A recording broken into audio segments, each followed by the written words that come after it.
is going to get fired periodically. Just the right time.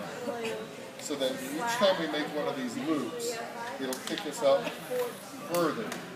So imagine like you're on a swing set, and if you pump your legs at just the right time, that means your next swing up goes higher. And if you pump your legs the right time again, you go higher. That's just what we're going to be doing with this engine here. So we're going to keep pumping ourselves up higher and higher until we get to a point where we go up high just as the moon is coming along, and then we're able to fire that engine once again in a braking maneuver to swing around into orbit around. Absolutely. So the electricity all comes all around here. These are all solar cells. So he's removed some of them here so we can see inside. But the whole thing is encased in these solar cells. So the fuel in here is used not for electricity to run our instruments. It is strictly used to fire the engines. All our electricity comes from these solar cells here. So what will happen is, once we get to the moon, it takes us about 30 days doing these phasing loops to get out there. Once we get out there and get into lunar orbit, then we're going to get into a very high orbit around the moon. And we'll do that for about 30 days, more or less, just to check out, make sure all our instruments are working fine. All systems are good. After everybody's got a warm, fuzzy feeling, we again fire the engine to drop down into a lower orbit.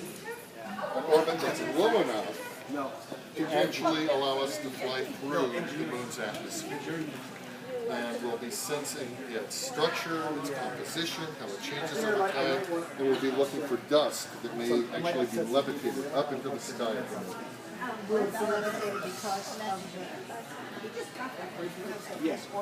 No, so the levitation of the dust, we think that's happening naturally on the moon. What we think may be happening, we're not sure. We got clues about this from the Apollo missions and from the Surveyor robotic missions before Apollo.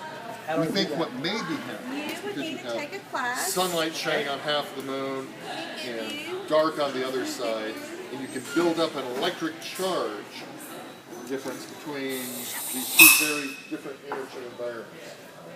So as that electric charge builds up, it can build up a static charge on the dust. There you go. Can actually levitate it. You can demonstrate this electrostatic levitation. So take a balloon, blow it up, tie it off, rub it against your shirt, hold it over someone's head. So we think something similar may be happening on the moon.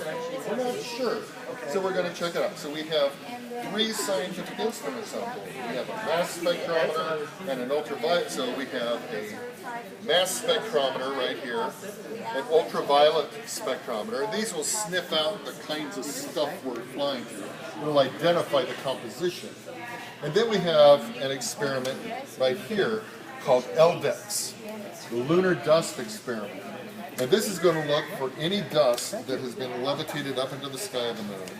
And it will tell us the distribution of that dust, the size of that dust, and any electrical charge on that dust. They just come and then you get your book which has the labs and everything. So the Mission Control Center is at NASA Ames in California.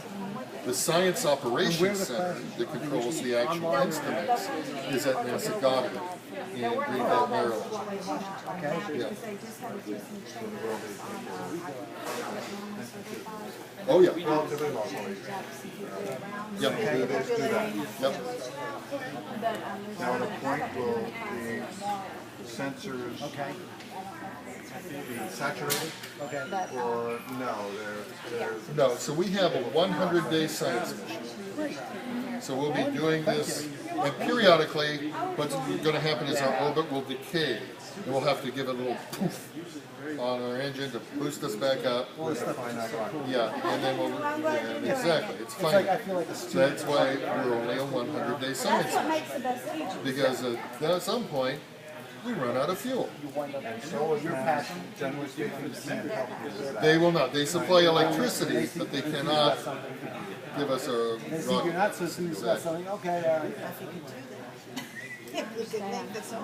Well, there are, okay, so I'm going to take that back. There are different types inventions that do essentially use electricity. It's called ion drops. And so there is a mission right now called DAWN, D-A-W-N, that has just explored the asteroid Vesta and is now on its way to the asteroid Ceres. And that uses an electric drive.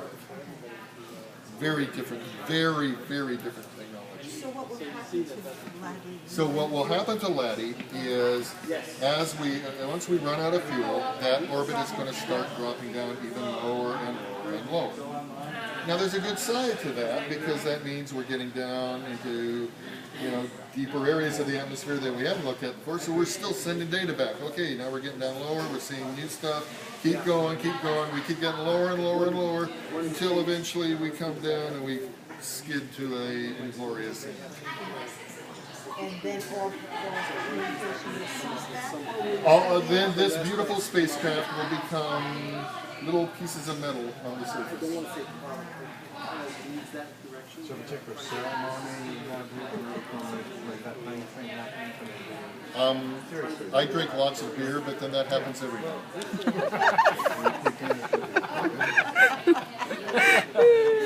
That's why I like working with this guy. There will be not a particular ceremony, but I need to go back. I need to talk about this, and it's good that I actually have my colleagues here from Navajo Technical University, because this is actually a topic of great discussion. So when we deal with something like the moon is something that is of great importance to all cultures around the world. If you look at the history of every culture, if you look at the mythology, the lore of every culture, the moon plays a central role. So a very important question for all of us to deal with is, how do we treat the moon? And this is a subject of great debate. For some people, the moon preserves this wonderful history of the inner solar system. Yeah, exactly. It can tell us things that are lost to us here on Earth, because we have plate tectonics, we have erosion. The Earth and Moon formed together. We have very good evidence of that. But because the Earth's environment is so changeable, that history has been erased. But the moon preserves that history. And so the moon can tell us stories that we can no longer hear here on Earth. So paradoxically, if you want to learn about the earliest days of the Earth, one of the best places to go is the moon. Now, there are people out there who look at the moon and see potential resources. And there are even people who talk about strip mining, looking for things like helium-3 as an energy source. So, as a society here on Earth, we have some important questions to answer. How do we deal with the moon? Who owns the moon? Who has the right to do things to the moon? And there is not a simple answer to this question. So there's not a simple answer. No one has agreed yet. But this is a discussion that all of us have to have. For some people, the moon is sacred. And we have made some mistakes here at NASA before. At one point, one of our previous probes carried some ashes of a lunar scientist and deposited it on the moon. But for some people, that was a sacrilege. And we did not talk to people before doing that. We learned from that mistake. And so what we are doing now is we, as an entire people here on Earth, need to engage in this discussion about what is the nature of the moon, how will it be treated. Some people advocate that we treat the moon like we treat Antarctica. Nobody owns it. If you don't have massive development, it is there for us to learn about. We have scientific study, but we are going to Antarctica to find out the stories that it can tell us without destroying it. That is one model. Another model is go there and harvest its resources. So this is a debate, and I'm not here to tell you this is the answer. I have my own opinions, but as they keep telling me at NASA, my opinions are mine, and they do not represent NASA or the. So I'm not here to tell you. But what I do say is that all of us need to get into this discussion, and because if you do not participate in the discussion, then you have guaranteed that your voice will not be heard.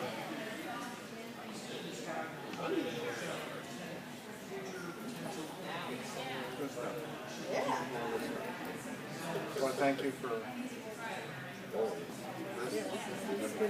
It's an exciting adventure. Thank you so much.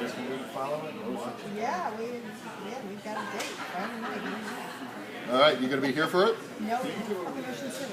Oh well, that's good. Yeah, it's pretty good. That'll be good. You'll have a view. Yeah, I think so. I'm gonna take one of you.